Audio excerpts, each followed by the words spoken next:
যে আপুরা স্বামীদেরকে ভালোবাসেন তারা 5টা কাজ কখনো স্বামীদের সাথে করবেন না। নাম্বার 1, অতিরিক্ত পেরেশানি দিবেন না। নাম্বার 2, স্বামীও পছন্দ করে এরকম কাজ বারবার করবেন না। নাম্বার 3, নিজের স্বামীর সাথে অন্য কারোর স্বামীর তুলনা করবেন না। নাম্বার 4, আপনার স্বামীর কাছে কখনো তার মা এবং তার বোনের দুর্নাম করবেন না, কারণ একজন জন্মদাত্রী আর আপনি অর্ধাঙ্গিনী। সে মা বা বউ কাউকে ফেলতে পারবে না। নাম্বার 5, বছরকে বছর আপনার জন্য পরিশ্রম করার পরেও স্বামীর একটা কথা বলে খোটা দিবেন না যে তুমি আমার জন্য কি করছো। সত্যি কথা বলতে কি, আমরা নারীরা অনেক কথা চিৎকার করে বলতে পারি, কিন্তু পুরুষরা সহজে চিৎকার করতে পারে না এবং তারা তাদের মনের কষ্ট কাউকে খুলে বলতেও পারে না।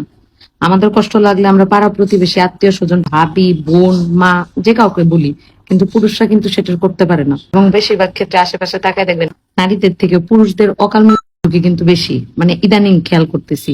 এবং বর্তমানে যে জিনিসটা হচ্ছে, বেশিরভাগই মানে রিসেন্টলি বিবাহিত এই অল্প বয়স্ক ছেলেরা স্ট্রোক করতেছে।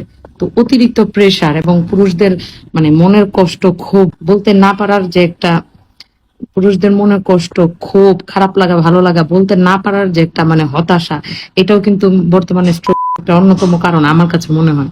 খেয়াল করে দেখবেন আমরা কিছু হইলে কিন্তু স্বামীর সাথে চিৎকার করে উঠি, কিন্তু স্বামীরা কিন্তু সচরাচর চিৎকার করে না, হঠাৎই চিৎকার করে। আর বিয়ের পরে একটা নারীর জীবন আসলে স্বামী ছাড়া কেউ নয়, এবং স্বামীর স্ত্রী ছাড়া সবাই থাকলেও স্ত্রীর মতো কেউ নাই। তো দুইজন দুইজনকে বুঝা, এটাই সব থেকে ইম্পর্টেন্ট আমার কাছে মনে হয়। আমরা মেয়েরা কিন্তু সব দিক থেকে মানে আগায়া, সব দিক থেকে আমরা কিন্তু প্রায়োরিটি সবকিছুতেই বেশি পাই। যেমন ধরেন, আমরা কিন্তু সবকিছুতেই দেখি মানুষ বলে শখের নারী, আমার শখের নারী।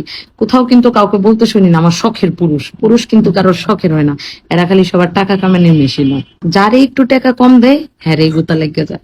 তো আপুরা, যারা নিজেদের স্বামীদেরকে ভালোবাসতে চান, সুন্দর সুখী একটা সংসার চান, এই বিষয়গুলো একটু স্বামীর ব্যাপারে মাইনে চলেন। আশা করি তাহলে অনেক স্বামীরা একটা সুন্দর সুস্থ জীবন পাবে।